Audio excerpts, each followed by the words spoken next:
አንድ ኢንፎርሜሽን በተጨማሪ አስፈላጊ የሆነው የትምህርት ቤታችን ዲስትሪቢዩሽን ምን ይመስላል ኢን ተርምስ ኦፍ በተማሪ በማሳለፍና ባለማሳለፍ ደረጃ ብለን ለማየት ሞክረን ነበር። በአጠቃላይ ያሉን ትምህርት ቤቶች በመደበኛ ትምህርት ቤቶች ቁጥር 3106 ነው።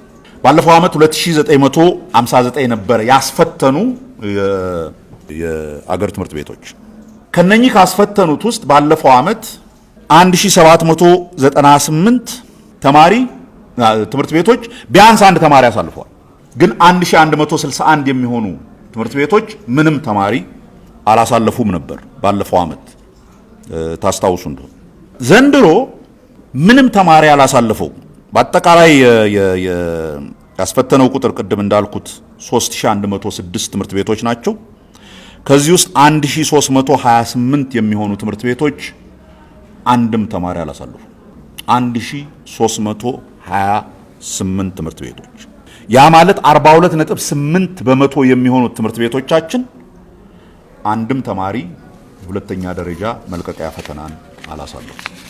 ናው እነኚህ ነገሮች ለፐብሊኩ እንዲያውቀው እየተናገርን ያለነው አንደኛ ትራንስፓረንት መሆን ስላለብን ነው። ሁለተኛ ግን ከክልል ትምህርት ቢሮዎች ጋር በሰፊው ተወያይተንበት ነው። ቢፎር ፐብሊክ ጋር ከመነጋገራችን በፊት ሁላችንም ውስጣችን እንዴት እንደገና በደንብ አይተን ማሻሻል አለብን የሚል ዛሬ ጧት ባለፈው ዓመትም እንዳደረግነው በዝርዝር ተነጋግረን በመንግስት ደረጃም ውይይት አድርገንበት ነው።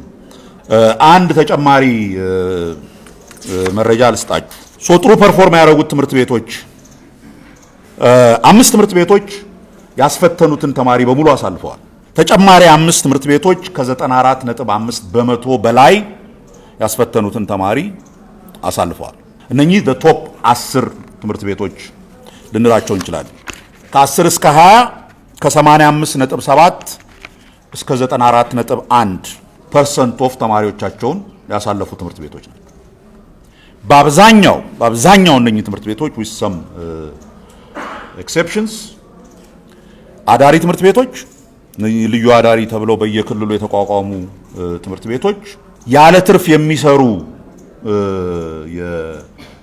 በተወሰነ ደረጃ ከሃይማኖት ድሮ ጀምሮ የነበሩ እንደ ሴንት ጆሴፍ ምናምን አይነት ትምህርት ቤቶች እና ከዩኒቨርሲቲዎች ጋር ዩኒቨርሲቲዎች አካባቢ የተከፈቱ ትምህርት ቤቶች ናቸው።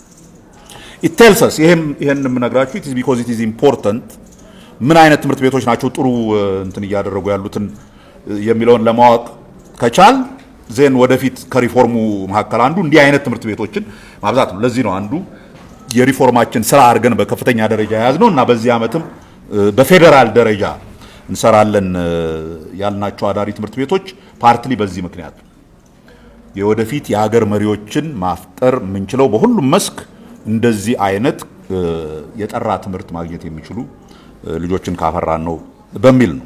ደስ እንዲላችሁ 10ን ትምህርት ቤቶች ልንገራችሁ። I'm sure you'll be interested.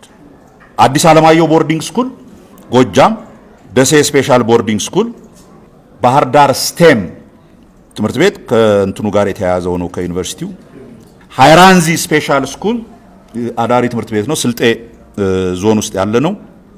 ሊች ጎጎ አዳሪ ትምህርት ቤት ይሄ ሃዲያ ውስጥ ያለ አዳሪ ትምህርት ቤት ነው። ኦዳ ስፔሻል ቦርዲንግ ስኩል አዳማ ያለ ነው። ኮተቤ ትምህርት ዩኒቨርሲቲ ጋር የተገናኘ ትምህርት ቤት 7ኛ የወጣው ነው። የኔታ አካዳሚ ንፋስ ስልክ ያለ ነው። ወላይታ ሊቃ 9ኛ ሆኖ ወላይታ ውስጥ ያለ ትምህርት ቤት ነው እና ቅዱስ ዮሴፍ ትምህርት ቤት በ10ኛ ደረጃ በፐርሰንት ባሳለፏቸው ፐርሰንቶች ያንን አግኝቷል። ሌሎቹ እዛ ይቀጥላል።